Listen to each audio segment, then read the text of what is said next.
the Indianapolis Motor Speedway, a time for qualifying for the 500-mile Classic. A field of the best race drivers in the world have assembled here to win their positions on the starting grid. This is the inside story of many of those men, but of one in particular, Mario Andretti. This is Mario at Indy. Mario Andretti is one of the big names in racing. We're very much interested in Mario and his racing. I had never seen him race before, but I came a long way to see him this time. Mario has got a fine personality and a great driver, and I'd like to see him win this year. Oh, it'd be a big thrill to be near Mario. He's the type of guy that adds a lot of color to anything he does. Mario Andretti, he's a doll. Oh, Mario, he's super. I saw him when he first came over to the United States. He was in Daytona Beach, Florida, at a midget race. And I went out there with two of the greatest drivers in the whole wide world, it was A.J. Foyt and Cornelli Jones. And we saw him, and I said, "Hi, guys." I said, "That little guy out there is really running." And after the race, we went down and we met him, and from then on, he did nothing but win races.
Mario Andretti has returned for his 7th time to Indianapolis. Twice he won the pole position.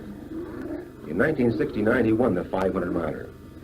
He's a man who is sure of himself and of what he can do on a racetrack. He's more than a driver. He's an innovator, an artist. Crew manager Vince GRANATELLI talks about Mario. Mario is unquestionably one of the finest drivers that has ever lived. He's very versatile. He can get out of a dirt car and jump into a road racer or a Formula car. He can get into a championship car, run on an oval, and it just doesn't make any difference. If it's got 4 wheels and it's to be raced, he's a very fierce competitor. He's a real likable guy. He's easy to work with. All I can say is just great. You couldn't get tied up with anybody better. The team of owner Roger Penske and driver Mark Donahue is one here, especially top runners like Mario. Donahue's teammate, English driver David Hobbs, comments on the Penske effort. Mark Donahue is probably one of the best racing drivers in America, probably even the world. And this all goes to help the team become as good as it is. There's nothing like winning to make you win. I've never been in a team yet where the attention to detail and to the grand plan has been anything like as organised as it is in this team. you like to feel that you yourself, in some way, you're setting the example also. So you like to try to be as original as possible, say, if there is such a thing, you know, in the way you're doing things. So you can be especially proud of that. So we take pride in whatever we do, and especially if it's a little bit different from the other guy.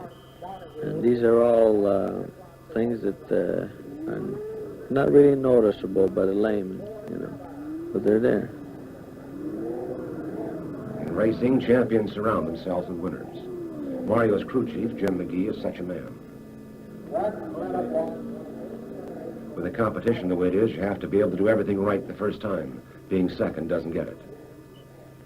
To win, you have to be totally involved. Oh, I have my hands in the car now and then, do some little adjustments. Something that I just want to do myself, because I want to know just how much or how little I'm adjusting. This is quite common as far as I'm concerned. I do a lot of that, some adjustments on the roll bars and things like that. I like to try to understand how a car is really put together, what effects certain changes make, or how the suspension operates, what happens when you deviate from the basic pattern or whatever that the designer has put into it. I think all these things are important to be able to try to achieve the ultimate out of the chassis. To achieve the ultimate, that's what racing USAC championship cars is all about. The machine itself puts out 700 horsepower at 10,000 RPM and weighs less than a compact. And every year they get faster. There was a rumor going around at Indy that someone would run a lap average at over 180 miles an hour this year. 180, the magic number. The pressure on the drivers is magnified by what each new car can do. The Audrey tier is to touch the limit, but to go no further. Mario's a mechanic's dream, really. But when he goes out and comes in, he'll tell you what the car is doing and where it's at, which is really a great advantage. You're always constantly learning. You're learning from a situation and you're learning from another driver. But it wasn't a behavior change of stagger either. You know, I would just flat flick, you know. You didn't even make a lap on the night. You just stood on it. Right. Well, Might have been it. Yeah, could have been, you know, I just tried to rush it, but then you know, just feel like you don't have time to waste. Peter Revs. I think what prompted me to start was being a spectator and thinking I could do better than what I saw. Raced over in Europe for 3.5 years in small formula cars of all variety, and then came back over here and started driving big cars. Well, racing was something I did relatively well to the other people that did it. And when I first started, I found out I had some ability, and I just kept at it. It's not magic, it's a knack. I think different people are born with a knack. Some things come easier to some people. Let it be anything at all. To the drivers, and especially American drivers, it represents the high point annually in prestige in American racing. To not be here is to relegate yourself to minor league status. To succeed here is to become a household word in America.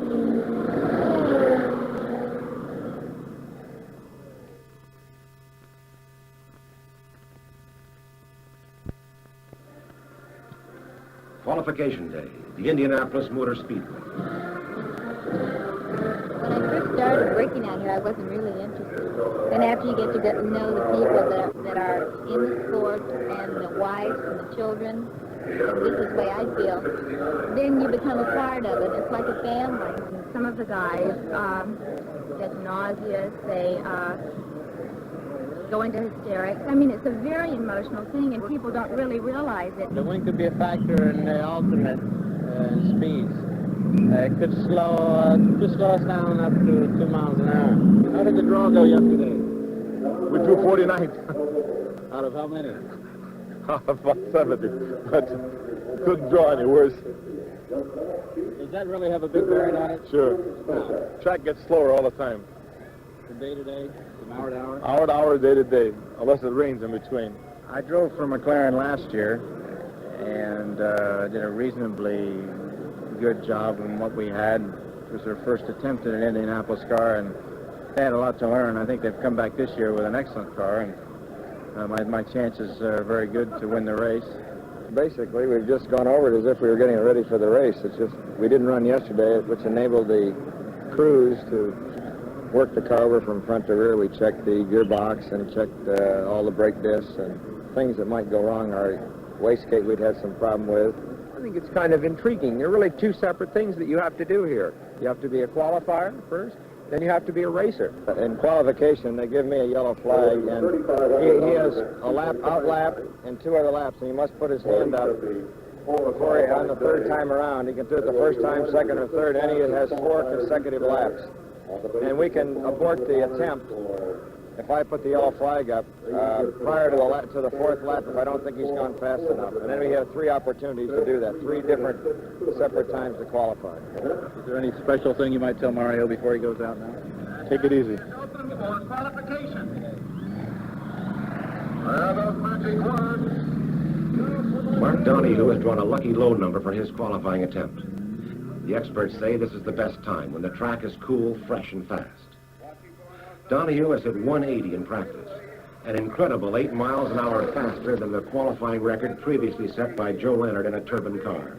And 3900 seconds, and the speed 178.607 miles an hour. Mark Donahue, here he comes to complete lap number 2. The other drivers watching Mark Donahue are worried.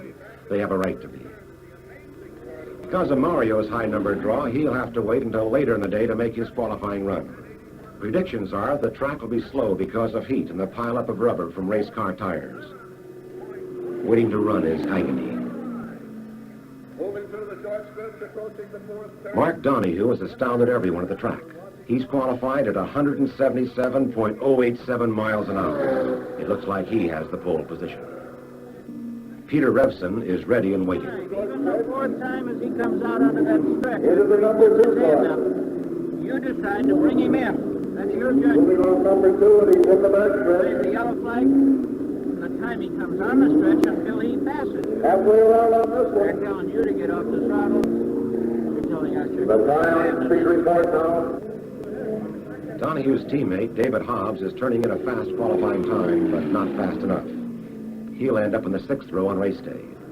And he's moving to the You number 4 turn. decide, even if it's the 4th Coming out of the turn, coming out there, you straightaway. want to get off of it. Don't run through here under power. There he is, coming down to complete another Good lap. luck to you. David Hobbs has finished his 4-lap qualifying run and has cleared the track for Peter Revson. Pole position is so important because, number one, it is the best starting position in the race because it's the best position on the track to lead the race and get out of whatever is going to happen behind you. Number two, it pays around $15,000, which is nothing to sneeze at. Number three, the prestige. Normally, the pole position winner will get as much print as the winner. Off the corner, here he is in the straightaway. Here he comes.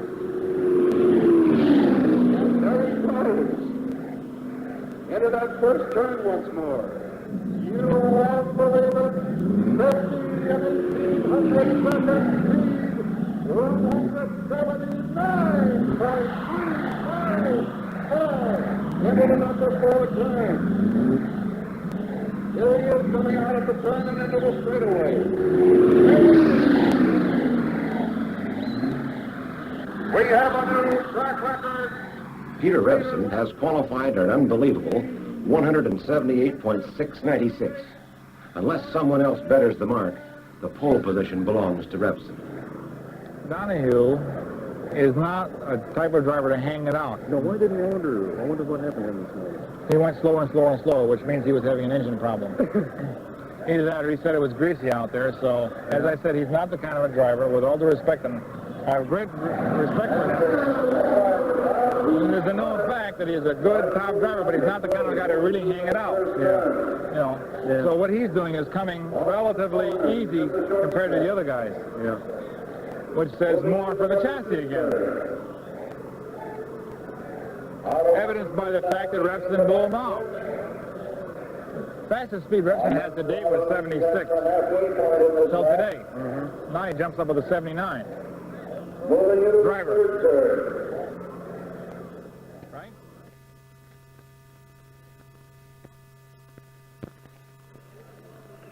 The drivers continue to qualify at Indy according to their number drawn. At 2:30 in the afternoon, the hottest part of the day, Mario Andretti has his first chance at qualification. He can either call it off or take it today, right now. The decision and the consequences belong only to Mario and his crew. Well, it all depends. We decided in the morning that we're going to go, period, you know, as we come up on the line, we'll take it no matter what time of the day. Perhaps at the time thinking that if we go at the end of the line, it would be too long a wait and a possibility that we won't get another chance. The other situation could arise is that you could have a problem, engine problem, whatever, during your qualification run, and if you're toward the end of the day, you certainly won't have time to correct it. Yet if you go a little earlier, give yourself a couple hours, you would have time to correct it, conceivably even make an engine change. So you take all these things in consideration and say, well, how much of a gambler am I? You know, how much do we want to gamble, really?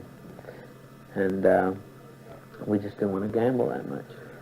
Mario Andretti is set to go out now.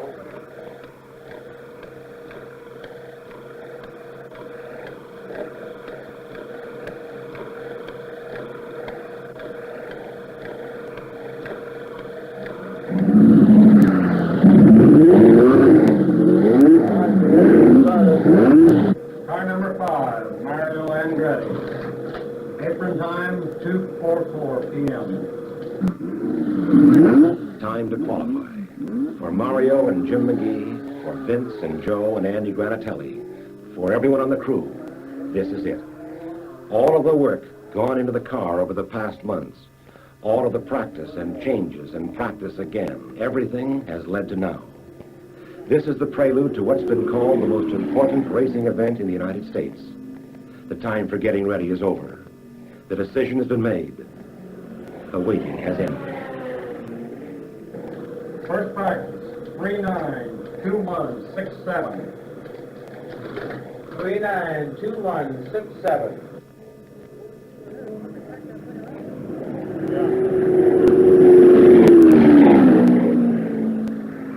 Down to complete lap number 1.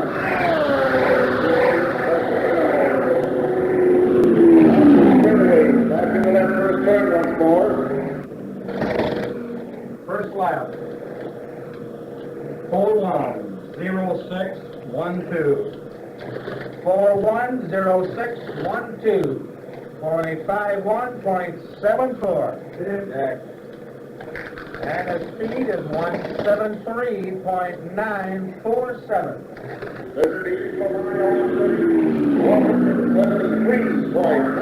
173.47. Second lap. 415827. 415827 for a 5215.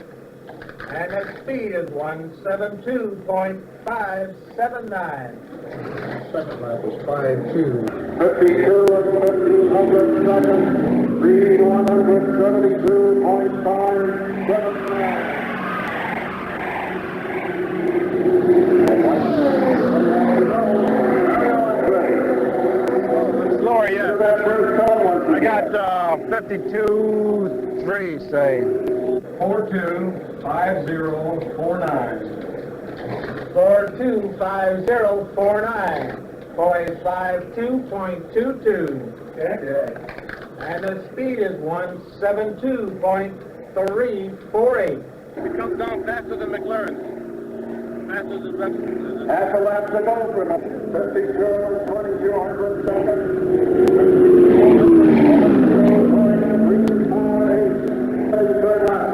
Moving off the fourth turn into the straightaway. Here he comes. And the ladies and gentlemen, get ready to qualify. average speed for qualification, 172.612. On race day, he'll start in the outside position on the third row.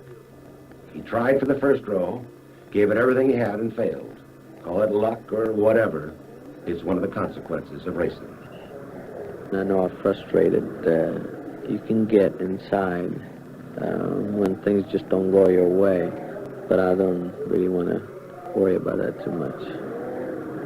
Of course, the surprise, needless to say, was Peter Revson. Not that he wouldn't be capable, I just didn't think the setup, was capable of that sort of speed, because I think he surprised himself, too. And all of a sudden, he got things really working, and I'm sure he got everything out of that car. It's so highly competitive that you almost go from day to day, as far as ideas are concerned. Dream something up at night. When you relax, what's really happening? What do I think could help the situation? Boom, you come up with something. Okay, you try it. This is, why didn't I think of that before? And, it's a creative world. You can't make a car successful because you just read a lot of books about it. You don't find the solution to these problems in a library. Obviously, this one makes it interesting, really. The qualification and ceremonies are over, and now the drivers concern themselves with one thing only, the race 2 weeks away, and the fuel and tire tests and practice laps they'll put in on the 2.5-mile oval at Indianapolis, Indiana. You're driving at a limit, you want to be able to drive to that safely. Now, it's not as simple as it may sound, but that's what gives you that little edge. You feel that you gave the very best that you could, and you're tired, you feel good tired. You get a tremendous feeling of accomplishment, and there's nothing that can replace that feeling. Believe me, nothing. The only way you can really feel good inside is if you can accomplish something and then look back and say, boy, I know I really worked for this. It didn't come easy. That's the whole thing in a nutshell, man.